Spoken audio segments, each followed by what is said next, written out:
सभी dear student का एक बार फिर से स्वागत है आपके अपने YouTube चैनल जेएमएस एकेडमी पर। डियर स्टूडेंट्स, आज के वीडियो हम स्टार्ट करने वाले हैं नरेशन।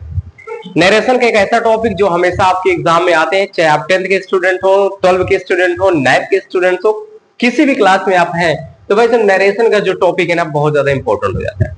आज के इस वीडियो में बेसिक रूल्स के बारे में बात करेंगे क्योंकि पूरा स्टार्टिंग पॉइंट है तो आपको जानना बहुत जरूरी हो जाता है। ठीक है, तो पूरा हम स्टार्टिंग से स्टार्ट करेंगे और ऐसे नरेशन को खत्म करेंगे, फिर हम चलेंगे सारे टॉपिक को हम पढ़ेंगे। तो भाई जो है क्लास 12 के बच्चों के लिए तो ये वीडियो बहुत ज्यादा इंपॉर्टेंट हो जाती है, साथ ही साथ 10th के बच्चों के लिए भी इंपॉर्टेंट हो ही जाता है। ठीक है, तो चलिए हम यहाँ पे स्टार्ट करते हैं। देखिए नरेशन जो हमारा स्टेटमेंट यानी जो कथन है भाई, इसको दो भागों में बांटा गया है नरेशन को, जिसमें क्या होता है डियर स्टूडेंट्स, एक होता है आपका डायरेक्ट और दूसरा क्या होता है इनडायरेक्ट।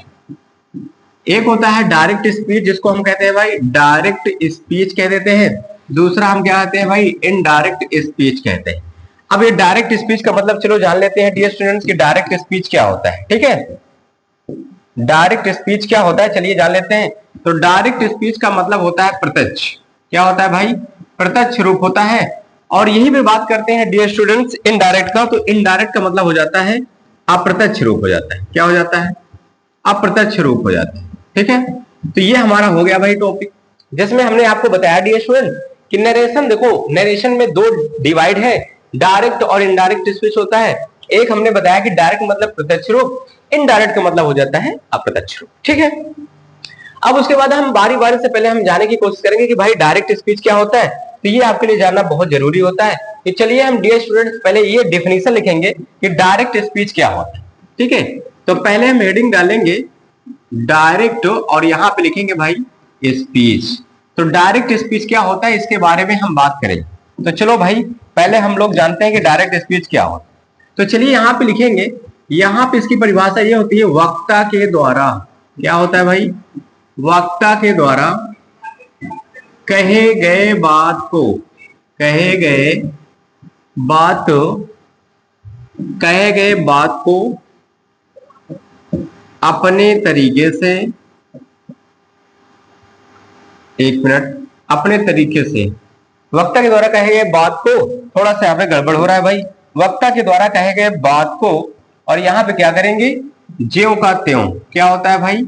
ज्यों का त्यों रखना, ज्यों का त्यों रखना डायरेक्ट स्पीच कहलाता है। क्या होता है? ज्यों का त्यों रखना डायरेक्ट स्पीच कहलाता है, कहलाता है। वक्ता के द्वारा कहे गए बात को ज्यों का त्यों। अब ज्यों का त्यों क्या होता है भाई? जैसा स्पीकर, देखो वक्ता क्या होता है? स्पीकर जो बोलता है। ठीक है, तो बोलने वाला जो होता है भाई डायरेक्ट स्पीच होते हैं, उनकी बात को ज्यों का त्यों, जैसा बोला जाए वैसा रख दो, तो वही होता है डायरेक्ट स्पीच। और यहीं पे बात करते हैं डियर स्टूडेंट्स, अब हम आगे देखते हैं इनडायरेक्ट स्पीच क्या होता है। ठीक है, अब हम जानेंगे भाई इनडायरेक्ट स्पीच क्या होता है। चलो हम समझते हैं कि इनडायरेक्ट स्पीच क्या होता है। तो चलिए भाई इनडायरेक्ट स्पीच के बारे में हम समझने की कोशिश करते हैं। अब यहां पे क्या लिखेंगे? वक्ता के द्वारा। क्या लिखेंगे भाई? वक्ता के द्वारा कहे गए बात को, कहे गए बात को अपने तरीके से, अपने तरीके से बदल देना, बदल देना इनडायरेक्ट स्पीच कहलाता है। इनडायरेक्ट स्पीच कहलाता है। समझ रहे हैं?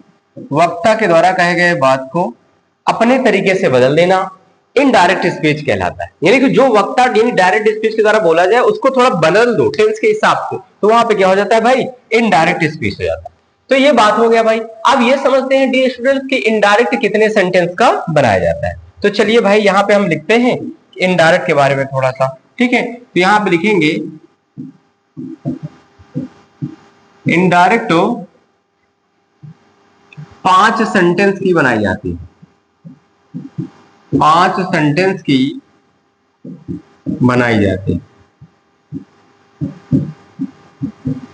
इनडायरेक्ट 5 सेंटेंस की बनाई जाती है। ठीक है, अब इसमें चलिए हम सबका नाम लिखेंगे भाई कि कौन कौन से सेंटेंस का है जो इनडायरेक्ट बनाया जाता है। तो चलिए भाई सबसे पहले नंबर पे हम जान लेते हैं ये नंबर 1 पे आता है प्यारे बच्चों एसर्टिव सेंटेंस। क्या आता है भाई? एसर्टिव सेंटेंस आता है। इसका हिंदी क्या होता है भाई? साधारण वाक्य। क्या होते हैं?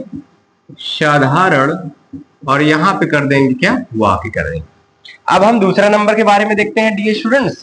तो दूसरा नंबर हमारा क्या हो जाता है भाई? अब दूसरा नंबर, उसके बाद हम तीसरा देखेंगे, फिर चौथा देखेंगे, इसके बाद हम जो है पांचवा भी देखेंगे। ठीक है, तो चलिए अब समझ लेते हैं। दूसरा आपका होता है इंट्रोगेटिव सेंटेंस। क्या होता है भाई? इंट्रोगेटिव, और यहां पे क्या कर दें? सेंटेंस। इंट्रोगेटिव सेंटेंस, इसका मतलब क्या होता है? इसका मतलब हो जाता है भाई प्रश्नवाचक वाक्य। क्या होता है डियर स्टूडेंट्स? प्रश्नवाचक वाक्य हो जाता है। ठीक है, उसके बाद तीसरा नंबर की बात करते हैं। तो तीसरा नंबर का बात होता है भाई इंपरेटिव सेंटेंस। ठीक है, क्या होता है? इंपरेटिव, और यहां पे हो जाता है क्या? सेंटेंस। इंपरेटिव सेंटेंस का मतलब यहां पे ये हो जाएगा आदेशात्मक वाक्य हो जाएगा। आदेशात्मक हो, और यहां पे हो जाएगा क्या? वाक्य हो जाएगा। ठीक है, और चौथा नंबर यही बात करते हैं तो ऑप्टेटिव सेंटेंस हो जाता है डियर स्टूडेंट्स। ठीक है, कौन सा सेंटेंस हो जाएगा भाई? Optative sentence. इसका मतलब क्या होता है? इसका मतलब डियर स्टूडेंट्स होता है इच्छावाचक वाक्य। क्या होता है? इच्छावाचक, और ये वाक्य होता है। और यहीं पे बात करते हैं आगे हम, तो यहाँ पे लास्ट वाला हमारा हो जाता है भाई एक्सक्लामेटरी सेंटेंस हो जाता है। क्या हो जाता है भाई? एक्सक्लामेटरी सेंटेंस होता है। एक्सक्लामेटरी सेंटेंस का मतलब ये हो जाता है विस्मय सूचक, और यहां पे डियर स्टूडेंट्स क्या हो जाएगा? विस्मय सूचक वाक्य हो जाता है। That's clear. ठीक है, तो ये 5 सेंटेंस डियर स्टूडेंट्स हम लोगों ने जाना भाई। इन 5 सेंटेंस में कौन कौन से सेंटेंस हमारा क्या था भाई, इसके बारे में जाने। तो चलिए पहले समझने की कोशिश हम करते हैं।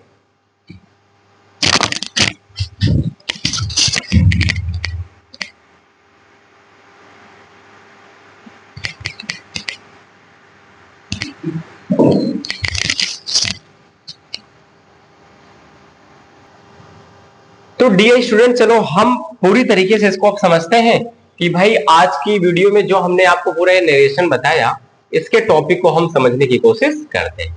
तो चलो भाई इसके टॉपिक को हम समझते हैं।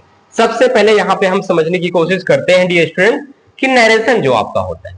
अभी नरेशन का मैंने मतलब बताया कि कथन स्टेटमेंट, इसी को क्या कहते हैं भाई? कुछ लोग कहते हैं डायरेक्ट इनडायरेक्ट, इसी को नरेशन। तो दोनों एक ही चीज होता है, इसमें आपको परेशान नहीं होना।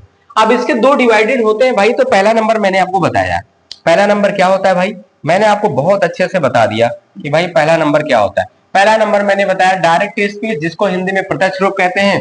दूसरा क्या होता है डियर स्टूडेंट्स? इनडायरेक्ट स्पीच, जिसका मतलब क्या होता है? अप्रत्यक्ष रूप होता है। ठीक है, दैट्स क्लियर। उसके बाद अब चलिए हम आगे देखते हैं। अब आगे हम जानने की कोशिश करते हैं। सबसे पहले ये समझेंगे भाई कि सबसे पहले ये समझेंगे कि ये डायरेक्ट स्पीच क्या होता है। अब डायरेक्ट स्पीच क्या होता है? वक्ता के द्वारा।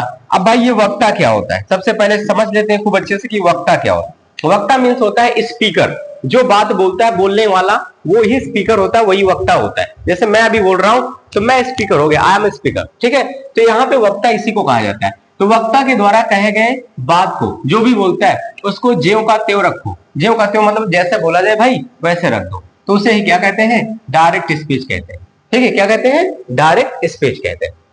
अब ये भी बात करते हैं आगे हमारा इनडायरेक्ट स्पीच। तो भाई इनडायरेक्ट स्पीच क्या होता है? वक्ता के द्वारा कहे गए बात को, वक्ता के द्वारा कहे गए बात को अपने तरीके से क्या करना भाई? बदल देना। मतलब अपने तरीके से उसको बदल दो, मतलब वक्ता जैसे बोले उसकी बात को बदल दो, तो वही क्या हो जाता है भाई? वही आपका इनडायरेक्ट स्पीच हो जाता है। ठीक है, समझ में आया? तो चलिए अब यहाँ पे समझते हैं कि भाई इनडायरेक्ट कितने सेंटेंस हमको पढ़ना है। देख लो भाई, इनडायरेक्ट इतने सेंटेंस कहीं पढ़ना है तो आपको परेशान बिल्कुल भी नहीं होना, क्योंकि मजा क्लास तभी आएगा जब आप अच्छे से पढ़ोगे। और एकदम बेहतरीन बेसिक चीज से मैंने उठाया है, क्योंकि ये ऐसी बेसिक चीजें मैंने उठाया है कि जो आप कभी नहीं भूलोगे। ठीक है, तो इस तरीके से हम पढ़ाना आपको चाहते हैं भाई। तो इनडायरेक्ट अगर आपसे कोई पूछे कितने सेंटेंस की बनाई जाती है, तो 5 सेंटेंस की बनाई जाती है, जिसमें पहला नंबर आ जाता है असर्टिव सेंटेंस। अब असर्टिव सेंटेंस को कभी कभी साधारण वाक्य बोल देते हैं डियर स्टूडेंट, कभी कभी स्वीकारात्मक वाक्य बोल देते हैं, तो ये कथनात्मक वाक्य बोल देते हैं। तो कई सारे इसके नाम होते हैं, तो कंफ्यूजन आप मत करिएगा। ठीक है, और दूसरा हमको जो पढ़ना है प्यारे बच्चों, तो इंट्रोगेटिव सेंटेंस पढ़ना है, जिसका मतलब प्रश्नवाचक वाक्य। इनके बारे में हमको क्या करना है? इनडायरेक्ट पढ़ना है। और इन्हीं पांचों सेंटेंस में से जान लीजिए आपके एग्जाम में आते हैं। 10th और 12th के बच्चों के लिए तो मोस्ट इंपोर्टेंट हो जाता है, क्योंकि एग्जाम में आना है तो आप मस्ती नहीं कर सकते। और तीसरा होता है इंपरेटिव सेंटेंस, मतलब ये हो जाता है भाई आदेशात्मक वाक्य, इनके बारे में हम लोग बढ़िया से पढ़ेंगे।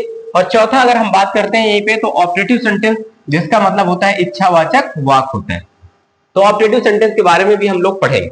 और 5वां नंबर बात करते हैं तो एक्सक्लेमेटरी सेंटेंस, जिसका मतलब होता है विस्मय सूचक वाक्य होता है। तो प्यारे बच्चों इन पांचों सेंटेंस के बारे में हमको खूब अच्छे से पढ़ना है और इसका इनडायरेक्ट बनाना है।